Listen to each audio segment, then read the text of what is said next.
ಅಲ್ಲು ಅರ್ಜುನ್ ಅವರ ಬಂಧನದ ಹೈಡ್ರಾಮಾ ಈಗ ಅವರ ಬಂಧ ಮುಕ್ತರಾಗಿದ್ದಾರೆ.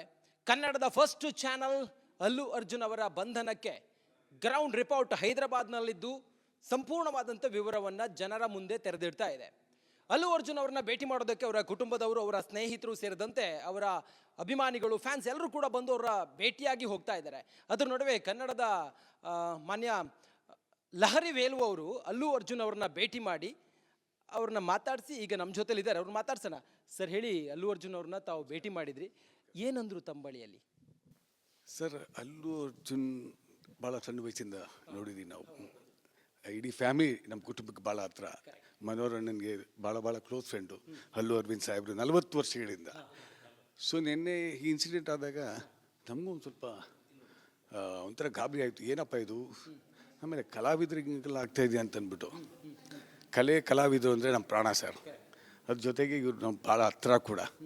ನಮ್ಗೆ ಇನ್ಸಿಡೆಂಟ್ ಬಗ್ಗೆ ಏನೂ ಗೊತ್ತಿರಲಿಲ್ಲ. ಸರಿ, ಇವತ್ತು UIದು ಪ್ರಮೋಷನ್ ಇತ್ತು, ಉಪೇಂದ್ರ ಸಾಹೇಬ್ರ ಜೊತೆಲಿ ಇಲ್ಲಿ ಬಂದು. ಸೊ ಬಂದಾಗ ಒಂದು 10 ನಿಮಿಷ ಹೋಗಿ ಭೇಟಿಯಾಗಿ ಬರೋಣ, ಅವ್ರನ್ನ ನೋಡ್ದಂಗೆ ಆಗುತ್ತೆ ಅಂತ ಹೋದಾಗ ಭಾಳ ಚೆನ್ನಾಗಿ ರಿಸೀವ್ ಮಾಡಿದ್ರು, ನಗ್ನಗ್ತಾ ಭಾಳ ಸಂತೋಷ ಪಟ್ಟರು ನಾವು ಹೋಗಿದ್ದಕ್ಕೆ. ನಾವು ಹೇಳ್ದು ಕಲೆಗೆ ಕಲಾವಿದರಿಗೆ ನಾವು ಯಾವಾಗಲೂ ನಿಮ್ಮ ಜೊತೆ ಇರ್ತೀವಿ, ವಿ ಆರ್ ವಿತ್ ಯು ಅಂತ ಹೇಳಿ ಬಂದು. ಈ was very happy and very touched. Sir, ಒಬ್ಬ ರಾಷ್ಟ್ರಪತಿ ಪದಕ ವಿಜೇತ ನಟನನ್ನ ಆತನ ಮನೆಗೆ ಬಂದು ಕನಿಷ್ಠ ಗೌರವ ಇಲ್ಲದೆ ಆತ ಬೆಡ್ರೂಮಲ್ಲಿದ್ದಾಗ ಆತನನ್ನ ಕರೆದುಕೊಂಡು ಹೋಗೋದು ಎಷ್ಟು ಸರಿ ಸರ್? ಸರಿದು ಸತ್ಯ ಹೇಳಬೇಕು ಅಂತಂದರೆ, ಕಲೆಗೆ ಕಲಾವಿದರಿಗೆ ಈ ಥರದ್ದು ಯಾರಿಗೂ ಆಗಬಾರ್ದು, ಇಲ್ಲೂ ಆಗಬಾರ್ದು, ಇಡೀ ದೇಶದಲ್ಲಿ. ಒಂದು ಮಾತ್ರ ಹೇಳಲಿಕ್ಕೆ ಇಷ್ಟಪಡ್ತೀನಿ, ರಾಜಕೀಯ 1000 ಇರ್ಬೋದು, ಯಾವುದೇ ಪಕ್ಷ ಏನೇ ಇರ್ಬೋದು, ಅದು ನಮಗೆ ಗೊತ್ತಿಲ್ಲ. ರಾಜಕೀಯಕ್ಕೂ ಕಲೆಗೂ ಸಂಬಂಧ ಇಲ್ಲ. ಕಲೆಗೆ ರಾಜಕೀಯವನ್ನು ಯಾವತ್ತೂ ಮಿಕ್ಸ್ ಮಾಡಬೇಡಿ ದಯಮಾಡಿ.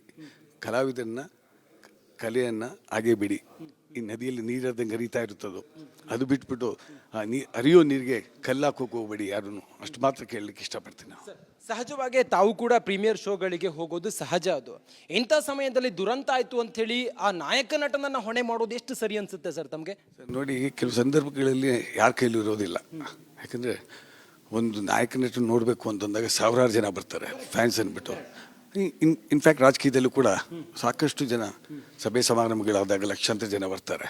ಅಲ್ಲಿ ಏನಾದರೂ ಒಂದು ದುರಂತ ಆದರೆ ಅದು ಇವ್ರ ಮೇಲೆ ಹೊಣೆ ಮಾಡಲಿಕ್ಕೆ ಇದು ಅಕ್ಷರತಃ ನನಗೇನೋ ಸರಿ ಅನಿಸ್ತಾ ಇಲ್ಲ ಸರ್. ಯಾಕೆಂದರೆ ನಾವು ಒಂದು ಕಾರ್ಯಕ್ರಮ ಮಾಡ್ತೀವಿ, ಏನೋ ದುರಂತ ಆಗಬೇಕು ಅಂತ ಮಾಡೋದಿಲ್ಲ, ಗೊತ್ತಿಲ್ಲದೆ ಆಗ್ಬಿಡುತ್ತೆ. ಅದಕ್ಕೆ ಯಾರು ಹೊಣೆ ತೊಗೊತಾರೆ ಹೇಳಲಿಕ್ಕಾಗಲ್ಲ. ಮ್ಯಾಕ್ಸಿಮಮ್ಮು ಇವರೇ ಹೋಗಿ ನಿಂತ್ಕೊಳ್ಳೋಕ್ಕಾಗಲ್ವಲ್ಲ. ಕಲಾವಿದರು ಹೋಗ್ಬಿಟ್ಟು ಅವ್ರ ಫ್ಯಾನ್ಸನ್ನು ತೆರೆಯೋಕ್ಕಾಗಲ್ಲ. ಇಟ್ಸ್ ಅದು ಯಾರು ಕೂಡ ಕೈ ಮಿತಿ ಮೀರೋದಾಗ ಏನಾಗುತ್ತೆ ಅಂತ ಯಾರ ಕೈಲೂ ಇಲ್ಲ ಅದು. ಸೊ ಅದನ್ನು ಇವ್ರು ಹೊಣೆ ಮಾಡೋದ್ರಲ್ಲಿ ಅಷ್ಟು ಸರಿಯಲ್ಲ ಅನಿಸುತ್ತೆ ಸರ್. ಸರ್, ಇಂಥ ಸಮಯದಲ್ಲಿ ಒಬ್ಬ ನಟನಿಗೆ ಸಂಕಷ್ಟ ಆದಾಗ ತಾವೆಲ್ಲರೂ ಕೂಡ ಕಲಾವಿದರು ಆತನ ಜೊತೆಗೆ ನಿಂತಿದ್ದು ಅಥವಾ ನಿಲ್ಲಬೇಕಾದಂಥ ಅಗತ್ಯ ಎಷ್ಟಿದೆ ಸರ್ ಈ ಸಮಯದಲ್ಲಿ? ಒಂದು ಮಾತ್ರ ಹೇಳ್ತೀವಿ ಸರ್, ಕಲೆಗೆ ಕಲಾವಿದರಿಗೆ ಯಾರು ಬೆಲೆ ಕೊಡ್ತಾರೋ ಅವರೆಲ್ಲ ಅವ್ರ ಜೊತೆ ಇದ್ದೇ ಇರ್ತಾರೆ. ಕಲೆನ ಮತ್ತು ಕಲಾವಿದರನ್ನ ಯಾರು ಏನು ಮಾಡಲಿಕ್ಕಾಗಲ್ಲ. ಅದು ಸರಸ್ವತಿ ತಾಯಿ ಕೊಟ್ಟಿರುವಂಥ ವರ, ಜನಗಳು ಕೊಟ್ಟಿರುವಂಥ ವರ. ಆಮೇಲೆ ಅವ್ರ ಅಭಿಮಾನಿಗಳು ಅವ್ರ ಮೇಲೆ ಇಟ್ಟಿರೋ ಪ್ರೀತಿ. ಎಲ್ಲೋ ಒಂದು ಇನ್ಸಿಡೆಂಟ್ ಆಗುತ್ತೆ. ಒಂದು ಮಾತ್ರ ಹೇಳ್ತೀನಿ, ಇನ್ಮೇಲೆ ಪ್ರಿಕಾಷನ್ ತೊಗೊಳ್ಳೋದು ಬೆಟ್ರು. ಇದೊಂದು ಒಳ್ಳೆ ಪಾಠ ಆಯ್ತು ಎಲ್ಲರಿಗೂ. ಯಾಕಂದರೆ ಒಂದು ಡಿಪಾರ್ಟ್ಮೆಂಟ್ ಇರುತ್ತೆ, ಅದಕ್ಕೆ ಅಂತ ಸೆಕ್ಯೂರಿಟಿ ಗಾರ್ಡ್ಸ್ ಇರ್ತಾರೆ. ಇದೆಲ್ಲ ಕಂಪ್ಲೀಟಾಗಿ ಪ್ರಿಕಾಷನ್ ತೊಗೊಂಡು ಭದ್ರವಾಗಿ ಮಾಡೋದು ನಮಗೂ ಕೂಡ ಜವಾಬ್ದಾರಿ ಇದೆ. ಅದು ಮಾಡ್ಕೊಳ್ಳೋದು ಬೆಟ್ರು ಅಂತ ನನ್ನ ಅನಿಸಿಕೆ ಸರ್. ತಾವು ಭೇಟಿಯಾದ್ರಿ, ಅವ್ರನ್ನ ಮಾತಾಡಿಸಿದ್ರಿ. ನಿನ್ನೆ ಇಡೀ ದಿನ ರಾತ್ರಿ ಅವರು ಒಳಗಡೆ ಇದ್ದರು. ಏನಾದರೂ ಸ್ವಲ್ಪ ಡಿಸಪಾಯಿಂಟ್ ಆಗಿದ್ರು ಅಥವಾ ಸ್ವಲ್ಪ ಬೇಸರದಲ್ಲಿದ್ದರು, ಏನಾದರೂ ತಮ್ಗೆ ಅನಿಸ್ತಾ? ಏನು ಮಾತಾಡಿದ್ರು ತಮ್ಮ?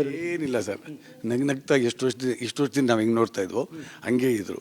ಇನ್ಫ್ಯಾಕ್ಟ್ ಭಾಳ ಖುಷಿಯಾಗಿ ಉಪ್ಪಿ ಸರ್ ನನ್ನನ್ನು ಬರಮಾಡ್ಕೊಂಡ್ರು, ತಬ್ಕೊಂಡ್ರು, ತುಂಬ ಖುಷಿ ಸಂತೋಷಪಟ್ಟರು ಹೋಗಿದ್ದಕ್ಕೆ. ಈ ವಾಸ್ ವೆರಿ ಹ್ಯಾಪಿ. ಆ ಥರ ಏನು ದುಗುಡ ಆತಂಕ ಏನು ಮುಖದಲ್ಲಿ ಕಾಣಲಿಲ್ಲ ಸರ್. ಸರ್, ತಮ್ಮ ಮೇಲೆ ಮತ್ತು ಉಪ್ಪಿ ಸರ್ ಮೇಲೆ ಅಲ್ಲು ಅರ್ಜುನ್ಗೆ ಇರುವಂಥ ಪ್ರೀತಿ ಅಂಥದ್ದು ಮತ್ತು ಅನ್ಯೋನ್ಯತೆ ಅಂಥದ್ದು, ಕನ್ನಡದ ಮೇಲೆ ಇರುವಂಥ ಆ ಒಂದು ಸೌಹಾರ್ದತೆ ಅಂಥದ್ದು ಸರ್ ಅಲ್ಲು ಅರ್ಜುನ್ಗೆ ಅದ್ಭುತವಾದ ಸೌಹಾರ್ದತೆ ಸರ್. ಅದು ಉಪ್ಪಿ ಸರ್ ಬೋಧೆಟ್ಕೆನೆ ತಪ್ಪಿಕೊಂಡ್ರಲ್ಲ ಹಿಂಗೆ ಆಲಂಗಿಸಿ ನಮ್ಮಿಬ್ಬರನ್ನು, ಅದಕ್ಕೆ ನಾವು ಬೆಲೆ ಕಟ್ಟಲಿಕ್ಕಾಗಲ್ಲ ಸರ್. ಅದೇ ಕಲೆಗಿರೋ ಬೆಲೆ, ಇನ್ನೇನಿಲ್ಲ ಸರ್.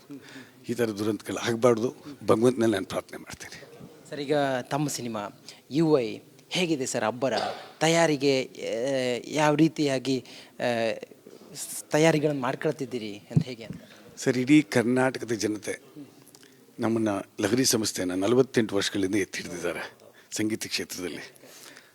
ಸೊ ಆ 6 ಕೋಟಿ ಜನಕ್ಕೆ ಈ ಸಿನಿಮಾ ಮಾಡಿದ್ದೀವಿ. ಇಡೀ ದಕ್ಷಿಣ ಭಾರತ ಮತ್ತು ಭಾರತ ವಿಶ್ವದಾದ್ಯಂತ ಬಿಡುಗಡೆ ಮಾಡ್ತಾ ಇದ್ದೀವಿ. ಈ ಸಬ್ಜೆಕ್ಟೇ ಆ ಥರ, it is for world. Upendra sir ಏನೇ ಮಾಡಿದ್ರು ಕೂಡ ಸ್ಪೆಷಾಲಿಟಿ ಇರುತ್ತೆ.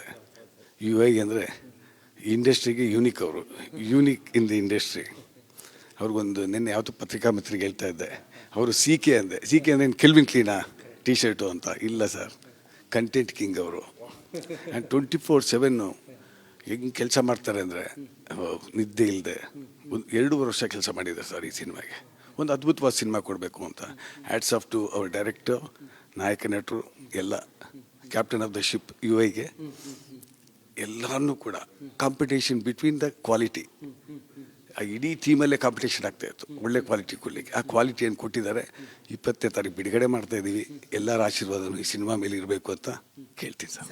ಇಲ್ಲಿವರೆಗೂ ಕೂಡ ತೆಗೆದಂಥ ಉಪ್ಪಿ ಸರ್ ಅವರ ಸಿನಿಮಾಗಳಾಗಿರ್ಬೋದು ಅಥವಾ ಈಗ UI ಆಗಿರ್ಬೋದು ಎಷ್ಟು ವಿಭಿನ್ನವಾಗಿದೆ. ಮತ್ತು ಅಭಿಮಾನಿಗಳು ಭಾಳ ಕಾತುರದಿಂದ ನೋಡ್ತಾ ಇದ್ದಾರೆ. ಅವರು ಯಾವ ರೀತಿ ಭರ್ಜರಿ ಫುಲ್ ಮೀಲ್ಸ್ ಹಾಕ್ತೀರಿ ಸರ್ ತಾವು? ಸರ್, ಅದು 100% ಎಲ್ಲ ಅಭಿಮಾನಿಗಳಿಗೂ ಕೂಡ ಸ್ಯಾಟಿಸ್ಫ್ಯಾಕ್ಷನ್ ಇರುತ್ತೆ. ಇದು ವಿಭಿನ್ನವಾದ ಚಲನಚಿತ್ರ. ಅದು ವಿಜುವಲ್ ಎಫೆಕ್ಟ್ಸ್ ಇರ್ಬೋದು, ಸೌಂಡ್ ಇರ್ಬೋದು, ಪ್ರತಿಯೊಂದು ಶಾರ್ಟ್ ಇರ್ಬೋದು, ಅವ್ರ ಡೈಲಾಗ್ಸ್ ಇರ್ಬೋದು, ಅವ್ರ ನಟನೆ ಇರ್ಬೋದು, ಅವ್ರ ನಿರ್ದೇಶನ ಇರ್ಬೋದು. It will be EPIC in film industry sir. ಅಷ್ಟು ಮಾತ್ರ ಹೇಳಲಿಕ್ಕೆ ಇಷ್ಟಪಡ್ತೀನಿ ನಾವು. ಆ್ಯಕ್ಷನ್ಸ್ ಆಗಿರ್ಬೋದು ಮತ್ತು ತಾವು ಆ ಲೊಕೇಶನ್ಗಳಾಗಿರ್ಬೋದು, ಸಿನಿಮಾಟೋಗ್ರಫಿ ಆಗಿರ್ಬೋದು ಎಷ್ಟು ವಿಭಿನ್ನವಾಗಿದೆ ಸರ್ ಈ ಸಿನಿಮಾದಲ್ಲಿ? 24/7 ಸರ್, 365 ಡೇಸ್. ಈ ಮಿಷಿನು ಕೆಲಸ ಮಾಡುತ್ತೋ ಇಲ್ಲ ಗೊತ್ತಿಲ್ಲ, ಕೆಲವು ಟೈಮಲ್ಲಿ ಮಿಷಿನ್ ನಿಂತೋಗ್ಬಿಡುತ್ತೆ. ಆ ರೀತಿ ಇಡೀ ತಂತ್ರಜ್ಞರು, ಅದು ಸಂಗೀತ ನಿರ್ದೇಶಕರು ರಜನೀಶ್ ಲೋಕನಾಥ್ ಅವರು ಇರ್ಬೋದು, ಉಪೇಂದ್ರಜಿ ಇರ್ಬೋದು, ನವೀನ್ ಇರ್ಬೋದು, ನಿರ್ಮಲ್ ವಿಜುವಲ್ ಎಫೆಕ್ಟ್ ಟೀಮು, ಮತ್ತು ಸೆಟ್ಟು ಶಿವು ಅವರು, ಪ್ರತಿಯೊಬ್ಬರು ಕೂಡ ಒಬ್ರದಲ್ಲ ಸರ್, ಇದು ಇಡೀ ಟೀಮ್ಗೆ ಈ ಕ್ರೆಡಿಟ್ ಹೋಗುತ್ತೆ. ಇಡೀ ಟೀಮಿಗೆ ನಾನು ಚಿರುಣಿ ಆಗಿದ್ದೀನಿ. ಹೇಗೆ ಹಾರ್ಡ್ ವರ್ಕ್ ಹೇಗೆ ಮಾಡಿದ್ದೀರಿ ಸರ್? ಏನು ಚಾಲೆಂಜ್ ಅನಿಸ್ತು ನಿಮಗೆ? ಈ 2.5 ವರ್ಷ ತಾವು ಹೇಳಿದ್ರಿ ಅದು ಸಾಮಾನ್ಯ ದಿನಗಳಾಗಿರಲಿಲ್ಲ, ಅದೊಂದು ರೀತಿಯಲ್ಲಿ ಒಂದು ಕ್ರಿಯೇಟಿವ್ ಆಗಿತ್ತು ಅನ್ನೋದನ್ನು ಹೇಳಿದ್ರಿ. ಹೇಗಿತ್ತು, ಎಷ್ಟು ಚಾಲೆಂಜ್ ಅನಿಸ್ತು ತಮಗೆ ಈ ಶೂಟಿಂಗ್ ಸಮಯ ಮತ್ತು ಇದೆಲ್ಲ? ಪದದಲ್ಲಿ ಹೇಳ್ಬಿಡ್ತೀನಿ ನಿಮಗೆ.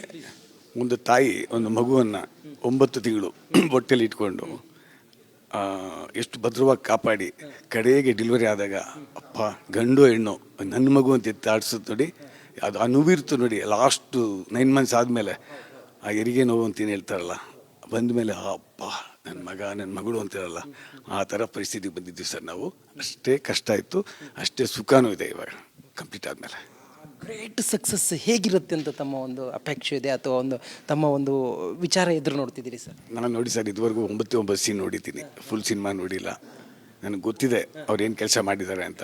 ಚಾಮುಂಡೇಶ್ವರಿ ತಾಯಿ ಆಶೀರ್ವಾದ ನಮ್ಮ ಮೇಲೆ, ಅಣ್ಣಮ್ಮ ತಾಯಿ ಆಶೀರ್ವಾದ ಇದ್ದೇ ಇರುತ್ತೆ. ಈ ಸಿನಿಮಾ ಗೆಲ್ಲುತ್ತೆ ಸರ್. ಆಮೇಲೆ ಕನ್ನಡಿಗರ ಆಶೀರ್ವಾದ ಇದ್ದೇ ಇರುತ್ತೆ ಸರ್. ಕೊನೆಯದಾಗಿ ಸರ್, ಈಗ ದರ್ಶನ್ ಫುಲ್ ನಿಯಮಿತ ಬೇಲ್ ಪಡೆದುಕೊಂಡು ಹೊರಗಡೆ ಬರ್ತಾ ಇದ್ದಾರೆ, ತಾವೇನು ಹೇಳ್ತೀರಿ ಸರ್? ನಾನು ಸತ್ಯ ಹೇಳ್ತೀನಿ, ಯಾರಿಗೂ ಕೂಡ ಯಾವುದು ಈ ಥರ ಸಂದರ್ಭಗಳು ಯಾರಿಗೂ ಏನೂ ಬರಬಾರ್ದು. ಕಲಾವಿದರಿಗಂತೂ ಬರಲೇಬಾರ್ದು. ಎಲ್ಲರೂ ಚೆನ್ನಾಗಿರ್ಬೇಕು ಸರ್. ಈ ಸಂದರ್ಭಗಳು ನಮ್ಮ ಇಂಡಸ್ಟ್ರಿಯಲ್ಲಿ ಯಾರೂ ನೋಡಬಾರ್ದು. ಎಲ್ಲರಿಗೂ ಒಳ್ಳೆಯದಾಗಲಿ. ನೋಡಿ, ಇದು ಲಹರಿ ವೇಲು ಅವರ ಮಾತಾಗಿದೆ. ರಿಪಬ್ಲಿಕ್ ಕನ್ನಡ ಯಾವಾಗ ಅಲ್ಲು ಅರ್ಜುನ್ ಅವರನ್ನು ಬಂಧನ ಮಾಡಿ ಅವರನ್ನು ಒಳಗಡೆ ಕಳಿಸಿದ್ರು, ಆವತ್ತಿನಿಂದಲೂ ಕೂಡ ಕನ್ನಡದ ಒಂದೇ ಒಂದು ಚಾನಲ್ ಗ್ರೌಂಡ್ ರಿಪೋರ್ಟನ್ನು ನೀಡ್ತಾ ಇದೆ. ಈಗಲೂ ಕೂಡ ಅವರ ರಿಲೀಸ್ ಆದ ನಂತರ ಅವ್ರನ್ನ ನೋಡೋದಕ್ಕೆ ನಟ ಉಪೇಂದ್ರ ಅವರು ಕೂಡ ಬಂದಿದ್ದರು. ಆಗಲೂ ಕೂಡ ರಿಪಬ್ಲಿಕ್ ಕನ್ನಡ ಅಲ್ಲೇ ಇದ್ದು ಗ್ರೌಂಡ್ ರಿಯಾಲಿಟಿನ ನಿಮ್ಮ ಮುಂದೆ ತೋರಿಸೋ ಪ್ರಯತ್ನ ಮಾಡಿದೆ. ಕ್ಯಾಮ್ರಾ ಪರ್ಸನ್ ಕೃಷ್ಣ ಜೊತೆ ನಾನು ರಂಜಿತ್ ಶ್ರೀಯಾರ್, ರಿಪಬ್ಲಿಕ್ ಕನ್ನಡ.